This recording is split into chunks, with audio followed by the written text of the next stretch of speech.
Hello दोस्तों, नमस्कार। Daily current affair series में आप सभी का स्वागत है। 5 से 10 मिनट डेली दीजिए और करंट अफेयर से अपडेट रहिए। आज का 19 मार्च का करंट अफेयर है।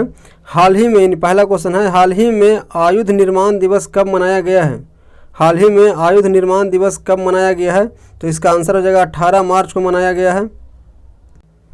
आयुध निर्माण दिवस यानी ऑर्डिनेंस फैक्ट्री डे हर साल 18 मार्च को पूरे भारत में मनाया जाता है, जो देश की रक्षा, उत्पादन क्षमता और आत्मनिर्भरता का जश्न मनाते हैं। अगला क्वेश्चन है, हाल ही में किस राज्य में Shri Guru Tegh Bahadur world class university विधेयक 2026 पारित हुआ है? तो ये पंजाब में हुआ है। Guru Tegh Bahadur world class university विधेयक पारित हुआ है, पंजाब में हुआ है।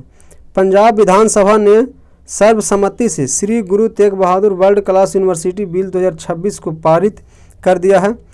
यह नई यूनिवर्सिटी श्री आनंदपुर साहिब में स्थापित की जाएगी, जो ऐतिहासिक और आध्यात्मिक दृष्टि से अत्यंत महत्वपूर्ण स्थान है। इस पहल का उद्देश्य रक्षा, एरोस्पेस, साइबर सुरक्षा और क्वांटम कंप्यूटिंग जैसे उभरते क्षेत्रों में एक आधुनिक और उच्च स्तरीय संस्थान विकसित करना है। अगला क्वेश्चन है, हाल ही में किस देश का मेट्रो नेटवर्क दुनिया का तीसरा सबसे बड़ा मेट्रो नेटवर्क बन गया है? तो ये भारत का है। अगला क्वेश्चन है, हाल ही में द म्यूजिक एकेडमी चेन्नई द्वारा प्रतिष्ठित संगीत कला निधि पुरस्कार 2026 के लिए किसे चुना गया है? तो ये जयंती कुमारेश को चुना गया है।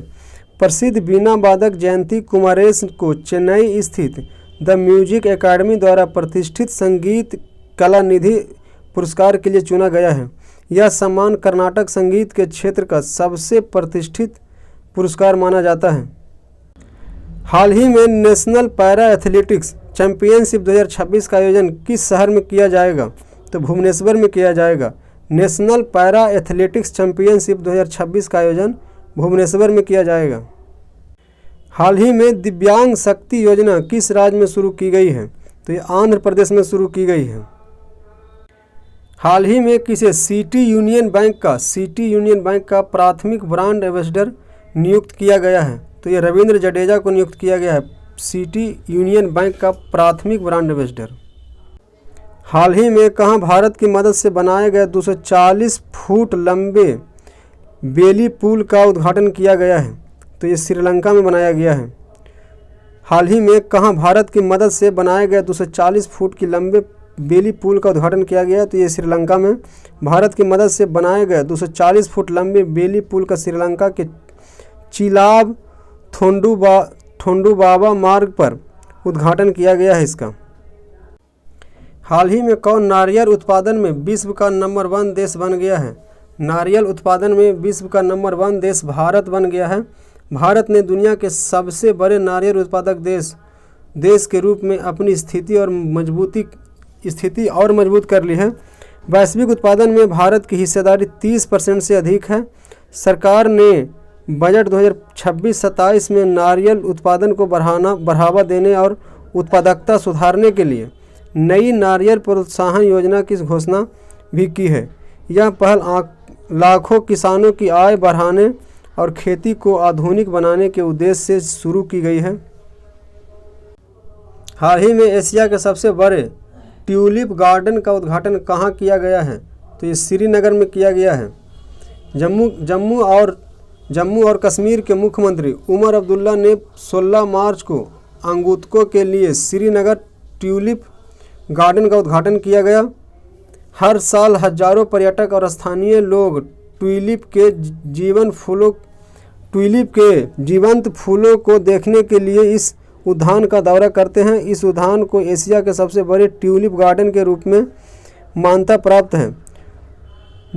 जबरवान रेंज की तलहटी में स्थित Indira Gandhi memorial tulip garden Srinagar में इस साल का 1.8 मिलियन से अधिक ट्यूलिप प्रदर्शित किए गए हैं। हाल ही में किस राज्य सरकार ने पशुधन बचाने के लिए FMD टीकाकरण अभियान लॉन्च किया है?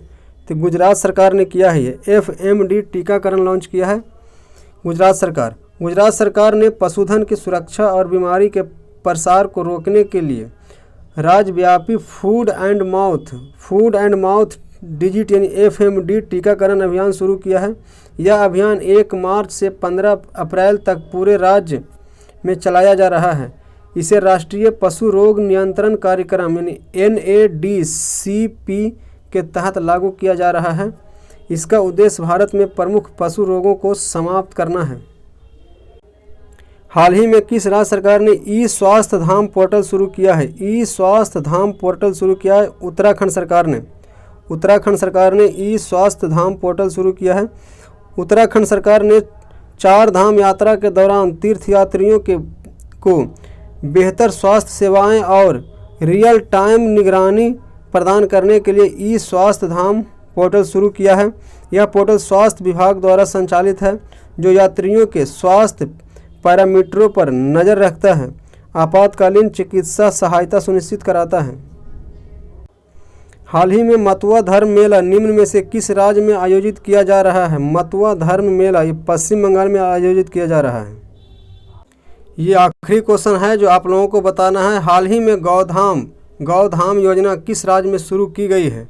छत्तीसगढ़, कर्नाटक या आंध्र प्रदेश या इनमें से कोई नहीं।